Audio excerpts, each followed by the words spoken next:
ಏನು ಅನಿಸ್ಬೋದು, ನಾನು ಈ ಥರ ಒಂದು ವಿಭಿನ್ನವಾದ ಪಾತ್ರ ಆಯ್ಕೆ ಮಾಡ್ಕೊತಾ ಇದ್ದೀನಿ ಅಂತ ನರ್ವಸ್ ಆಗಿದ್ರು. ಅವಾಗ ಹೇಳಿದೆ, ಇಲ್ಲ ಪ್ರಿಯಾಂಕಾ ಅವರೇ, ಡೆಫಿನೆಟ್ಲಿ ಈ ಥರ ಪಾತ್ರ ಮಾಡಿ ನೀವು, ಒಳ್ಳೇದಾಗುತ್ತೆ ಅಂತ. ಇವತ್ತು ನೋಡಿ, ನಾನು ಅದು ಯಾವಾಗ ಹೆಂಗೆ ಹೇಳಿದ್ನೋ, ನಾನು ಸುಮ್ಮನೆ ಫ್ರೆಂಡಿಗೆ ಕಾನ್ಫಿಡೆನ್ಸ್ ಕೊಡೋಕೆ ಹೇಳಿದೆ. ಆದರೆ ಇವತ್ತು ಕ್ಯಾನ್ ಫಿಲ್ಮ್ ಫೆಸ್ಟಿವಲಲ್ಲಿ ಅವರ ಸಿನಿಮಾ ಪ್ರದರ್ಶನ ಆಗ್ತಾ ಇದೆ, ಪ್ರಿಯಾಂಕಾ ಉಪೇಂದ್ರ ಅವ್ರದ್ದು. ಮತ್ತು ಅದೆಲ್ಲದಕ್ಕಿಂತ ಮುಖ್ಯವಾಗಿ ಪ್ರವೀಣ್ ಸಿಸೋಡಿಯಾ ದ ಮೇನ್ ಪಾತ್ರಧಾರಿ, ಈ ಸಿನಿಮಾದ ಪಾತ್ರಧಾರಿ, ಅಲ್ಝೈಮರ್ಸ್ ಪೇಷಂಟಿನ ಪಾತ್ರ ತುಂಬ ವಿಭಿನ್ನವಾಗಿ ಮಾಡಿದ್ದಾರೆ. ನಾನು ಕೋಮಲ್ ನಾಟ ಅಂತ ಹಿರಿಯ ಪತ್ರಕರ್ತ, ಅವ್ರ ಜೊತೆ ನನ್ನ ಸ್ನೇಹಿತರು ಅವ್ರ ಪಕ್ಕ ಕೂತ್ಕೊಂಡು ಈ ಸಿನಿಮಾ ನೋಡ್ತಾ ಇದ್ದೆ. ಆಗ್ತಾನೆ ದುರಂಧರ್ ನೋಡ್ಕೊಂಡು ಬಂದಿದ್ವಿ ನಾವು. ಎಲ್ಲದನ್ನು ಆ ಥರ ಒಂದು ಏನಂತಾರೆ ಬೂದ್ಗನ್ನಡಿಯಲ್ಲಿ ನೋಡಿ, ಕಮರ್ಷಿಯಲ್ ಬೂದ್ಗನ್ನಡಿನಲ್ಲಿ ನೋಡಿ, ಸಡನ್ ಆಗಿ ನಾವು ಇದೊಂದು ಸೆನ್ಸಿಟಿವ್ ಸೂಕ್ಷ್ಮದ ಒಂದು ಪಾತ್ರದ ಸಿನಿಮಾವನ್ನು ನೋಡಿದಾಗ ಅದೇ ಒಂದು ನಮ್ಮಿಬ್ಬರಿಗೂ ತುಂಬ ಏನನ್ಸುತ್ತೆ, ಶಾಕ್ ಆಯಿತು. ಸೈಲೆನ್ಸಲ್ಲಿ ಇದ್ವಿ ಒಂದು ಸ್ವಲ್ಪ ಹೊತ್ತು.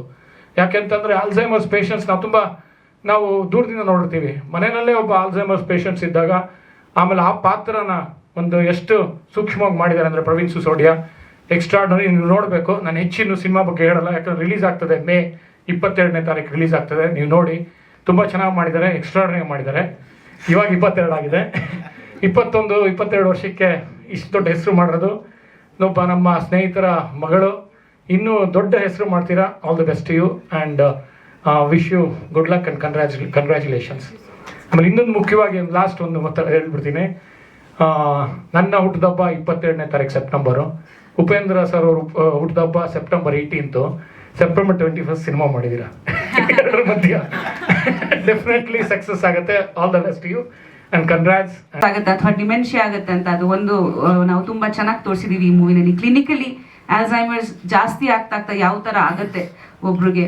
ಸೊ ಐ ಥಿಂಕ್ ಎಲ್ರಿಗೂ ಇದು ಗೊತ್ತಾಗಬೇಕು. ಇದು ಒಂದು ಎಜುಕೇಶನಲ್ ಕೂಡ ಸ್ವಲ್ಪ. ಅದ್ರ ಜೊತೆಲಿ ಕೇರ್ ಗಿವರ್ಸ್ ಲೈಫಲ್ಲಿ ಏನು ಸಮಸ್ಯೆಗಳಿರುತ್ತೆ, ಅವ್ರದ್ದು ಒಂದು ಫ್ಯಾಮಿಲಿ ಇರುತ್ತೆ, ಅವರು ಯಾವ ಸಮಸ್ಯೆಯಿಂದ ಆಚೆ ಬಂದು ಕೇರ್ ಕೊಡ್ತಾರೆ ಅಂತ. ಸೊ ಅದಕ್ಕೆ ಒಂದು ಎಂಪತಿ ಕ್ರಿಯೇಟ್ ಆಗುತ್ತೆ ಅನ್ಸುತ್ತೆ ಈ ಮೂವಿಯಿಂದ.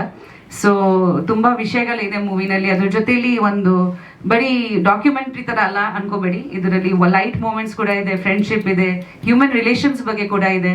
So it was over all unique experience for me.